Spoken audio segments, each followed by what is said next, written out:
Okay, welcome to the Diary of a Dragon Priestess. And today in our episode, I'm going to speak a little bit about fire dragons and the energy of fire, and a recent experience that I had in Lanzarote, which is basically a massively volcanic island, and something I've never experienced before to that degree. So I wanted to share some insights with you guys, tell you a little bit about what happened there, and just some synchronicities, and also that energy of the fire there, and how that is also connected to that real sacral expression as well. So there's a whole bunch of stuff that I want to go into, so I'm just gonna start and just open the space for us so that we can receive what we need to receive today in terms of this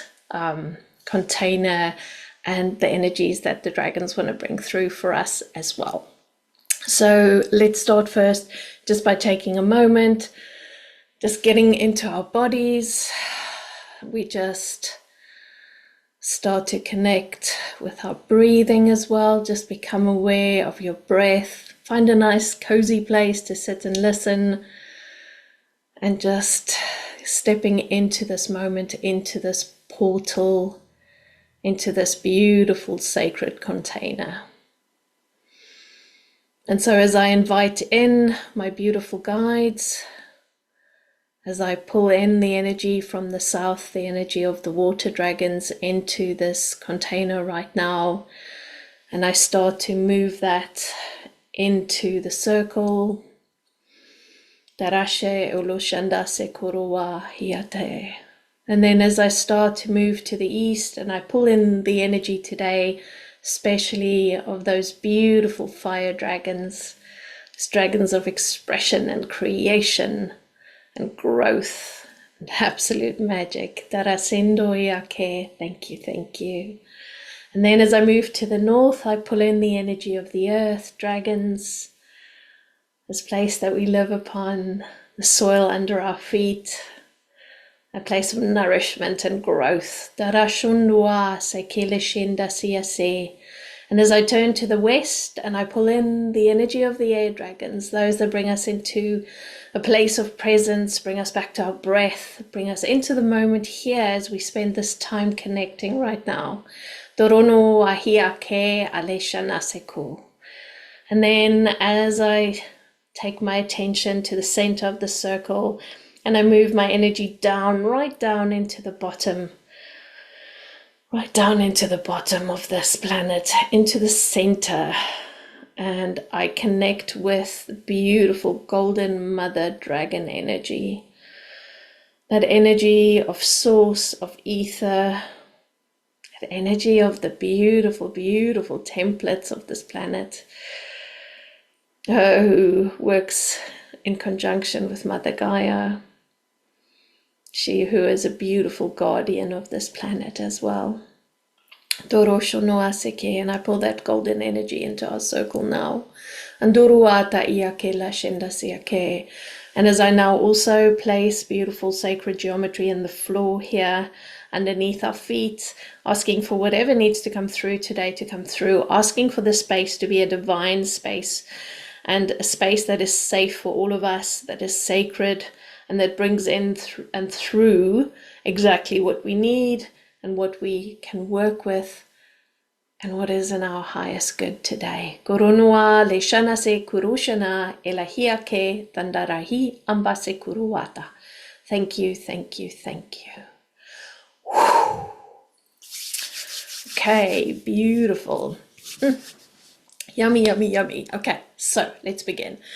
So we go back to when I got back from Glastonbury, so that was the end of July, and we were gearing up to go on a family holiday. So we were very excited. We were going to go to the lakes up here in England. So it's the beautiful Lake District. It is absolutely amazing, beautiful nature. So we were going to go hiking and supping and like go and swim in the lakes and do all the beautiful nature things. And after the massive heat waves that we have had, it was literally, I sat on the Wednesday morning as we started to plan what we were going to pack, and I looked at the weather and it said it was going to rain the whole week. And I said to my husband, there's no way I'm going to go in our VW camper van, sit in the rain for an entire week and look at each other. I mean, you can play so many card games in a van, but that's about it, right? And so all of our plans of spending time in nature and like doing cool stuff kind of dissipated. So we decided we're going to cancel everything, which we did. And then we were like, well, where are we going to go? So, and one of the beautiful things since I got my British passport is that we don't have to worry about visas for me. So I can literally go, I want to fly there today and I'll do this. So the world was literally our oyster. And a very beautiful friend of mine had been to Lanzarote in June, and I'd seen her pictures and I was like, oh my goodness, this is really beautiful. And when I started checking out Europe and all of these places, the temperatures were like mad. It was like in the 40s. And somehow the Canary Islands were a very manageable high 20s, which is my perfect temperature. And I was like, we can make this work. So I started looking, and then we found this beautiful place. And on the Friday we booked, and on the Sunday we flew. And so we landed at the airport in Lanzarote.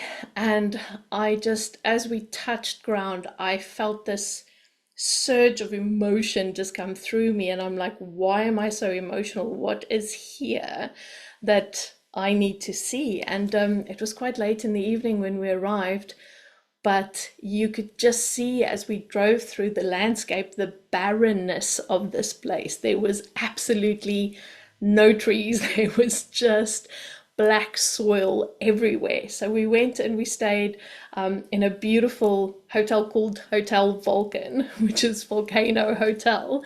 And it was like just like black everywhere, right? The soil is black. It's all like, it's basically everything is just lava where we were. And so it was so beautiful, and it was completely different to my normal, I'm a forest girl, right? So for me, forest and like green and lush, like England is like my ultimate.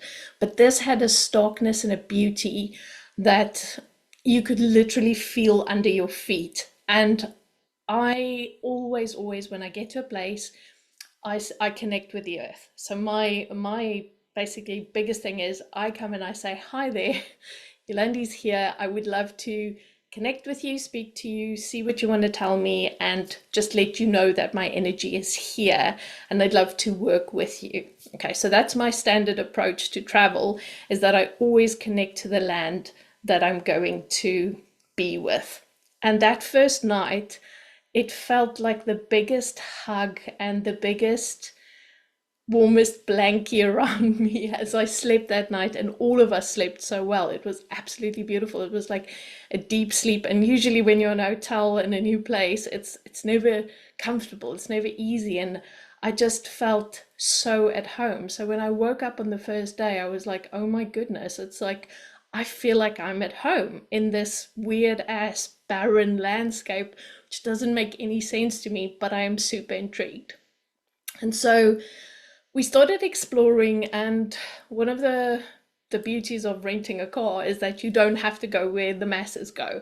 And my husband, being who he is, he loves hiking and he loves exploring as well.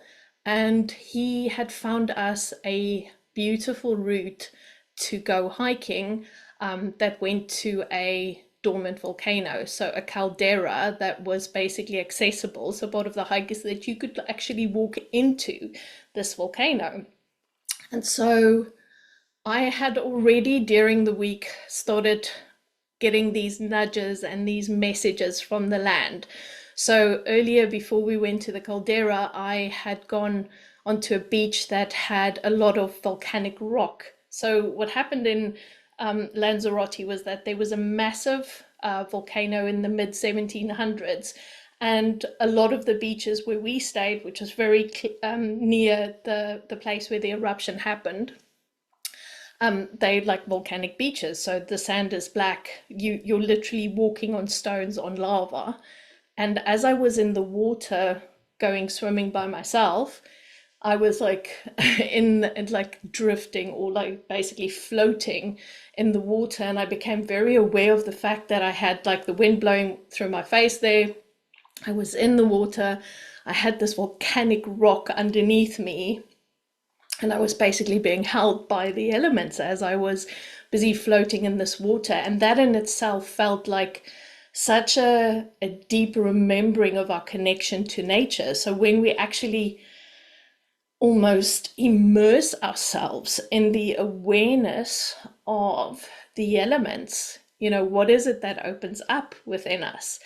And so I had this beautiful experience, and that night, as I was dreaming, my guides came in and said to me, you need to give your womb back to the land. And I'm like, I don't even know what this means. And I messaged with my best friend the next day, and she was like, what is this land connected to? And she came back, and I don't know where she found the information, but she was like, Yolandi, this is the sacral energy of the Canary Islands. And so when I started investigating that day, I'm like, oh my goodness, this energy of this land is connected. So there's 7 islands, and each island is connected to a different chakra. And Lanzarote is connected to the sacral. And so I was like reflecting on the fact that my dragons had literally said to me, I need to give that part of me back to the earth so we can co-create together.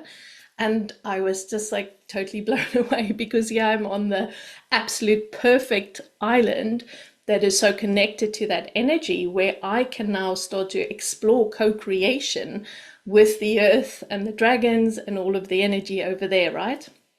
So it really blew my mind. And then we had this next day, like middle of the week, we decided we were going to go to this caldera that my husband found. So, because I mean, that time of year is mad busy, so there's literally hundreds of people everywhere.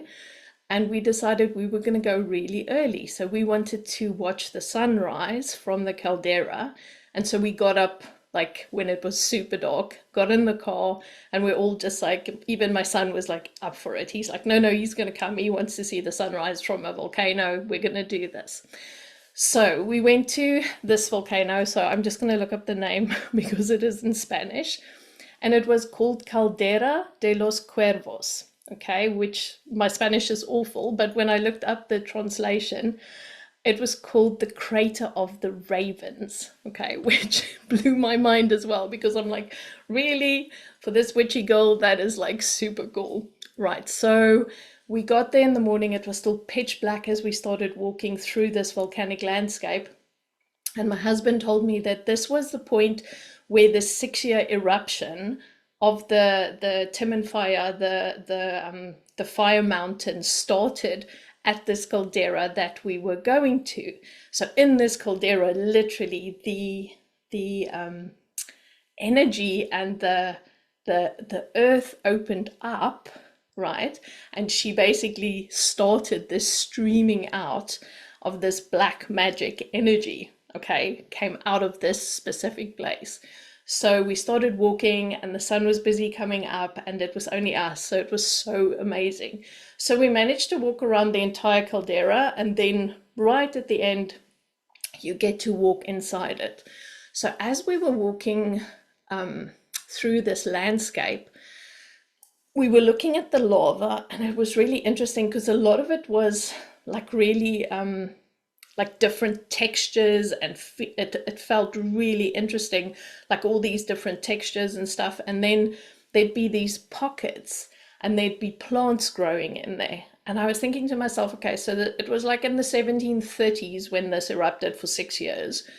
And so, and it started here. So over the last 300 years, less than 300 years, 280 something years, basically, we have this space where everything died because it was absolute, like, you know, like destruction, right? Like it's literally, imagine yourself standing here and there's these mountains of like basically magma turning into lava coming out and killing everything that is there.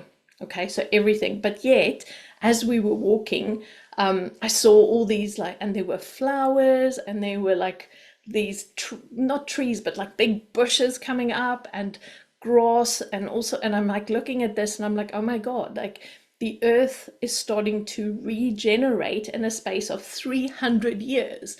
So in the bigger scheme of things, it's like a pinprick, right? 4.5 billion years of earth. And within 300 years, she's literally starting to regenerate. Now, I'm very aware of the fact that it's probably going to take millions of years for that place to actually have like a full-on ecology and things to grow and all of that, so that it ends up looking like, you know, other islands. But it was beautiful to see how the earth regenerates with time. Okay, and she's just doing her thing like nothing. It's just like literally these little things are popping up, finding their roots and going. And it gave me such a sense of wonder, because it is like, look at this, this is what could happen, right? So, and then I applied that back to my own life, where I'm like, you know, when we burn shit down, which I absolutely love to do, so I'll be like, okay, I'm done with this, and then I give myself a clean slate, and then I start to generate and rebirth from that space, and I see how quickly we can actually birth and all of that. So when we are consciously co-creating with the energies around us, like how quick can we actually regenerate the soil of what we are putting out, right?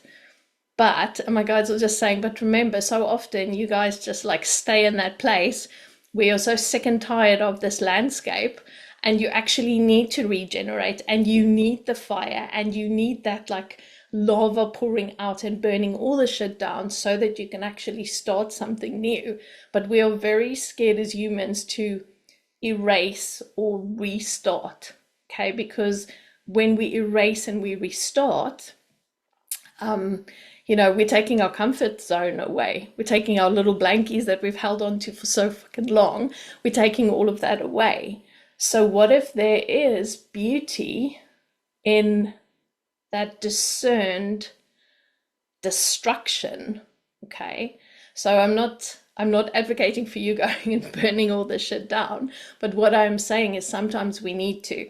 And I'm going to bring this back to something that I'm going through at the moment, and I'm really starting to re-look at business, for instance, right? How I do business, and burning things down and changing things, and like giving myself a clean slate to experiment and try new things and explore new places and spaces, right? But that is a literal like burning down the old and stepping into the new, and waiting for the seeds to germinate and to move and to sprout. Okay, so for me, that walking around that caldera showed me that this is what is possible, like in that shorter space of the span of this Earth's lifetime. Now think of yourself, right? Like, so you'll probably be 80 years old. You're never going to be 4.5 billion years old. But what could you do in a year? Okay, what could you do in 2 years? Like, what could you do in the space of a month, right? Like, if you think about it relatively, like there's so much we can create and co-create with the energies, because that co-creation that is happening on Mother Earth is like it's all the forces of nature coming together, right?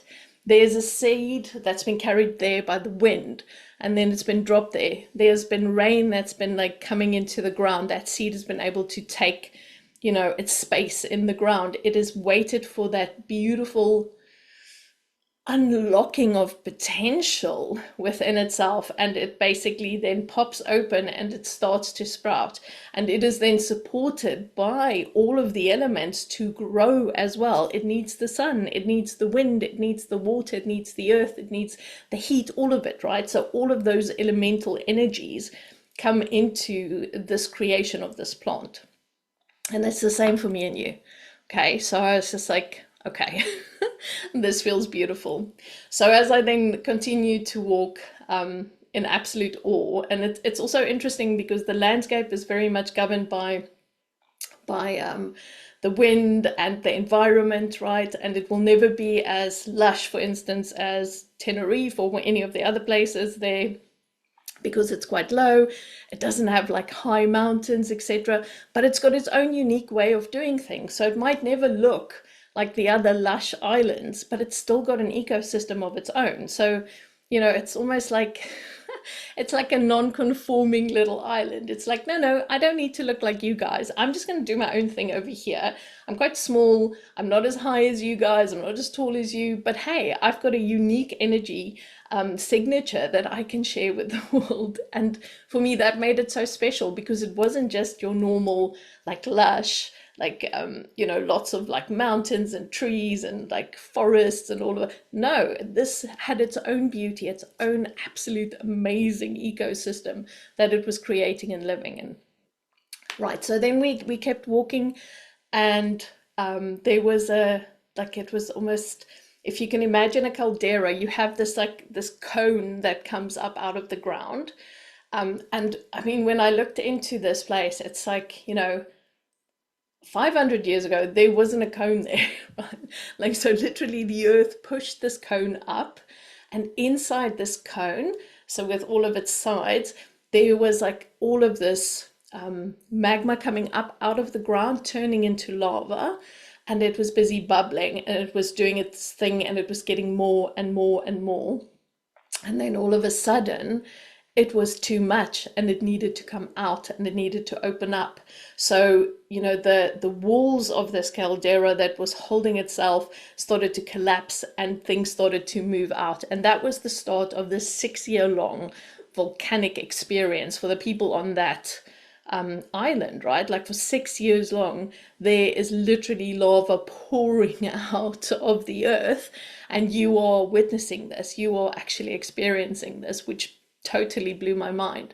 So as I stepped into this big crack in the side, and I saw the inside of this, and I closed my eyes, and I was just like, I was feeling the earth, and I'm like, oh my goodness, the power of you, how that like energy was like bubbling up there, and I could just feel that absolute magnificent energy of the lava wanting to escape, wanting to get out, wanting to start new, right? And so that felt so, so beautiful. So I went inside, I was there with my family, and then I did some light language channeling in there as well, which was so beautiful. And it just felt amazing. And so when I reflect back now, just on that space and how it felt, and I think about the sacral energy and us creating in conjunction with the elements, right? It's just like that. Every single one of us, our creative expression is literally like a caldera. It is bubbling, it is waiting, it is like a cauldron, right? Like, it's literally full of energy, and there's constantly things moving into the space that wants to be birthed out of us, right? So we become conscious creators and collaborative creators as well, right? So I can see like how this all works together, and it's not just you standing by yourself bringing stuff into the earth. This is you collaborating with source, with spirit, with your soul, with all of the universe that wants to be birthed through you. Okay, so I mean, traditionally we'd say the sacral is obviously also birthing children and all of that stuff, but it's like, this is way bigger. This is like so much bigger. So when we actually actively start a relationship with that sacral part of us, and we actively get into the space of co-creation with the energies around us, what would happen? Okay, and for me, it's just like, the dragons make it so much easier for me personally, because they give me something that I can tangibly see and work with. And so as I was there, like, even in the lava feeling, you could see the dragon stirring within me. I could see the dragon stirring in my belly, going, what are we going to make? What are we going to do with this? What are we going to be producing with this energy that you are feeling? What would happen if you invited me in and all of the other elementals into the sacral space? and what else can we birth out of there. Okay, so it is literally like a permission slip to step into a new space of creation for myself. And that's what it felt like on that island in that caldera. It was like all of the opportunity is here for you right now to do this. Okay, so this energy of this land really inspired me to come back to that place of co-creation within my own body, within my own being. And so much of what we are being called to now by the dragons, for instance, and many other deities and beautiful elementals and creatures and beings and all of that, but especially because I work with that energy, I feel like the dragons are calling us back into that space of magical creation. Okay, for so long we have been in an exploitative, taking, like not giving back space, and now it's been a very much a like a me space, right? Like me, myself, and I. What am I going to get out of this? How's it going to feel for me? All of that. And what the dragons are doing is they, for me, feel like they are shifting our consciousness to the collective us. Okay, the we, the all of us together. We're all in this boat together, right? Like it just feels like if I worked with the energies of the land, what would happen? If I wasn't just extracting, like how much could I be giving back? How could I be assisting Mother Gaia in her journey of ascension and what she is doing with her codes at the moment, right? Because every single one of us are like, we are all pieces of this huge puzzle, which is at the end of the day benefiting the entire system. And that's what we're doing, right? We are part of this process of bringing in energies, of creating beauty and harmony within ourselves, within how we're interacting with the world around us, with how we're interacting with the people around us. And so for me, these dragon teachings are just so beautiful, because it is about like, how do we do this together? How do I take all of the elements and I weave them together, right? So even the fire dragons, as they were speaking to me on that island, kept keeping me in awareness. They're like, but look, even though you are here, feel the wind, be aware of the sun, like all of this energy, right? Like it's just like everything is always there. So nothing is ever separate. Like even if we are working with the energy of fire, we are always supported by the other elements. There's like none of this shit happens in singularity. Like you're still being held by the container, like we are sat here in this beautiful container together. We are still being held by all of the other energies, even though we're like focusing on one of them, and I'm taking my attention to one of them and sharing from the space of one of them. But all of them are always woven together. It's like they can't work without each other, if that makes sense. Okay. So I think I've said enough now. So I'm just going to do a little transmission just to wake up that energy within you and drop whatever needs to come in into that space, and then see how that feels in your body. See how your body responds to the opportunity to step into a new space and to clear out. Okay, because we can't start to build if we haven't cleared out yet. Ooh, that's a message for me as well, don't worry. I was like, what? Yes, so sometimes we need to clear out. Okay, and I mean, there's a lot to be said for existing structures and working from the inside out. That is fine, but the purity of which you go into these things with, that is very essential. Okay, where's your heart space at? Okay, and sometimes we just need to go, I'm done with this. I am absolutely done with this. And sometimes we need to go, okay, I'm going to change this from the inside. So whatever your sacral message is today, so for me, it's very much about clean slating it at the moment and seeing like, how does that feel? And I mean, it's scary as fuck, right? Like I'm just gonna say it, because my inner child is not happy about the fact that I want to do business in any way that I want to that I want to play with like the energies and feel things in a different way and not be in the old paradigm of doing business, right? But it's fine because we'll just like guide her through it and like let all of that happen.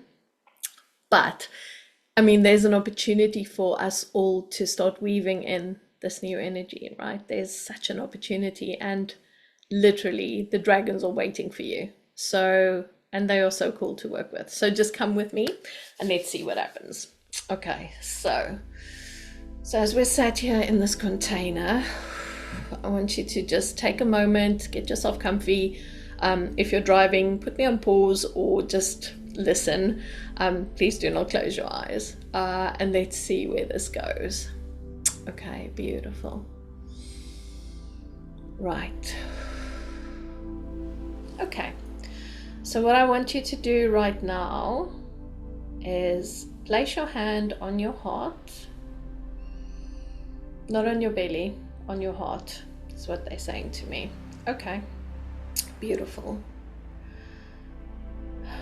And I want you to become aware of your breathing underneath your hand. In and out. And how all of that feels.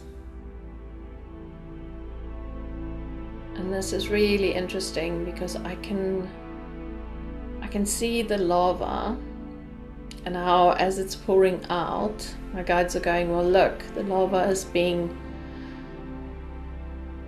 guided by flow.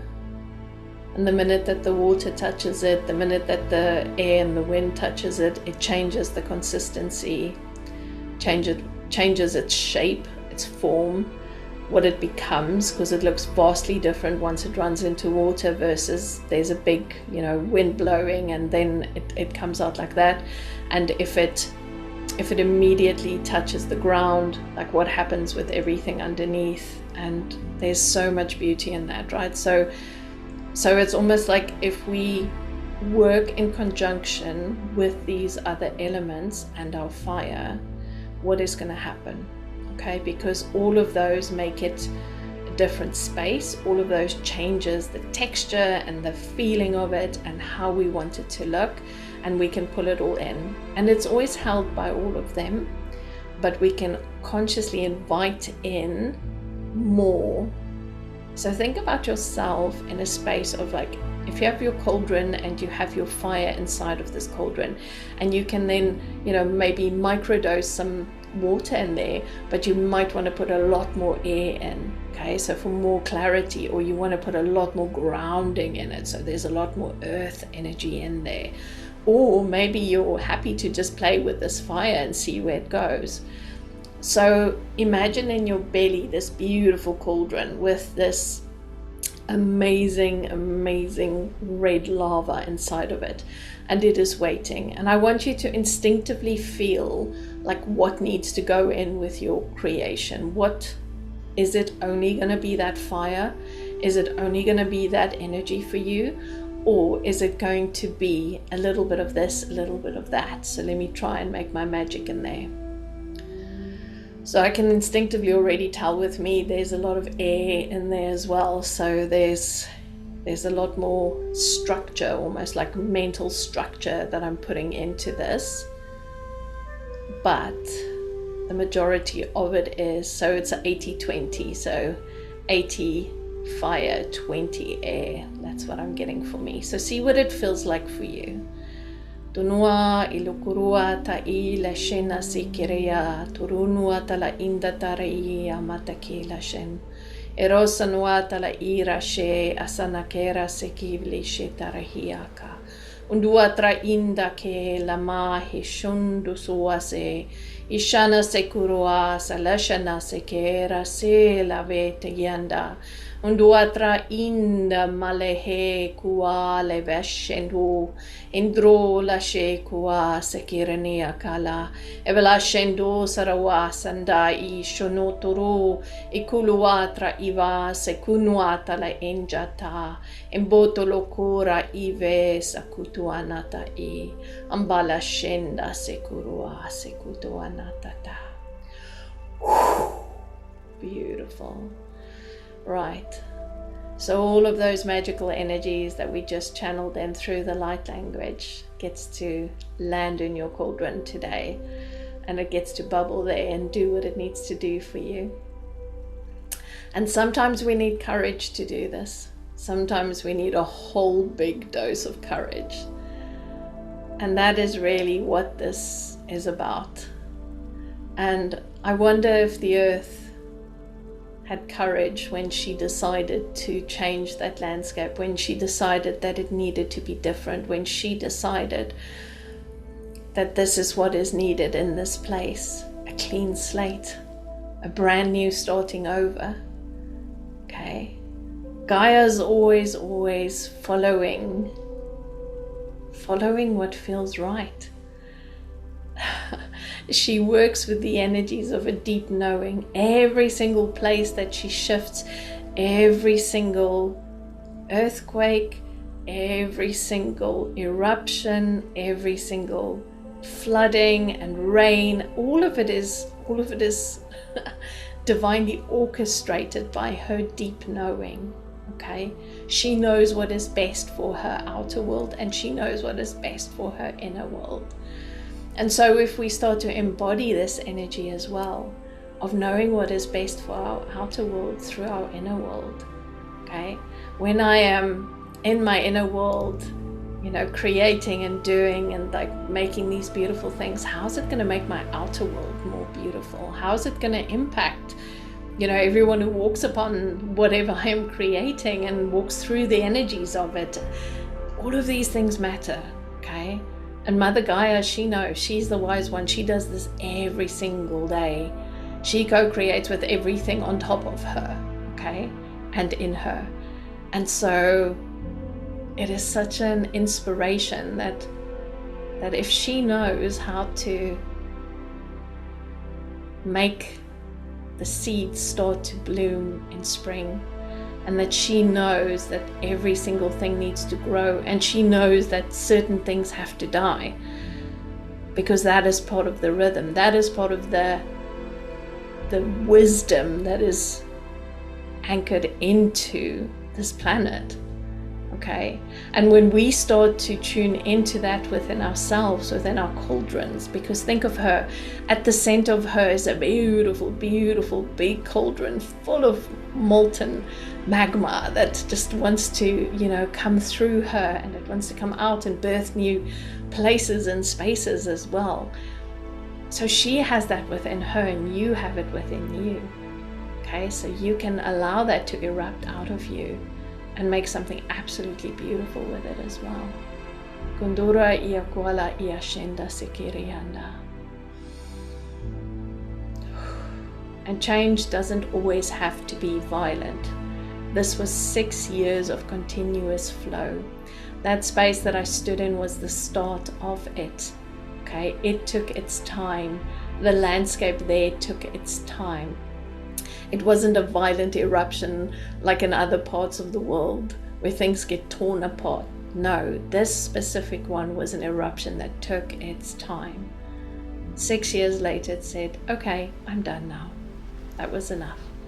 So what if your changes might take a little bit of time? What if it does take a little bit of time?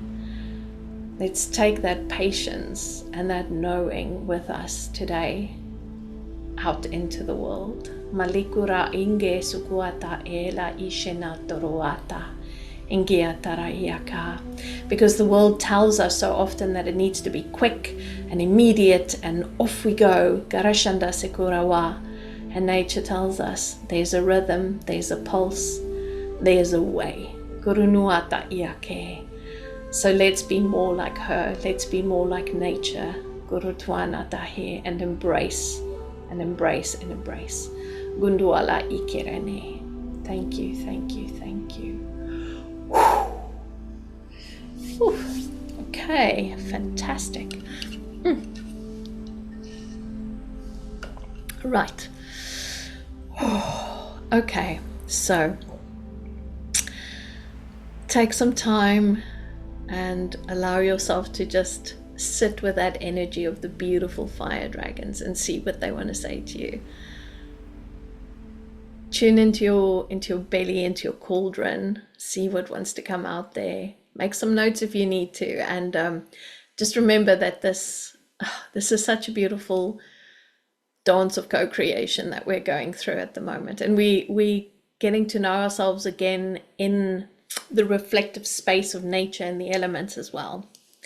Great. Okay. So, and lastly, if you are in the Dragon Vortex group on Facebook, then yeah, leave us some beautiful comments in there. Share with us about your dragon experiences. I've opened up the Vortex now, and I would really love to just hear more. We are meeting once a month, so you'll see the dates in the Vortex there. We're meeting in person on Zoom, where people will get to share about their dragon experiences as well. So I'd love that. And then I'll be doing like a monthly channeling from the dragons in there as well. And then also, if you feel like learning more about the dragons, I am hosting a dragon course in October. So, and this is, if you're maybe years from now listening, this is October 2025. So yes, so just have a looky on my website, all the details are there, and you can learn how to work with the elemental dragons and the energies of these beautiful dragons. And we are doing a 3-month journey together where we will journey through every single element together, and you will get to understand the dragon medicine wheel as well, and just see what feels really beautiful for you. Okay, so thank you so much for joining me today, and for listening to my big riff on how much I love volcanoes. And then, yeah, I will see you for the next episode very, very soon. Thank you, thank you, thank you. Seeking you'll find. Ushialande Shobo, Ariabase, La Shiamrasa.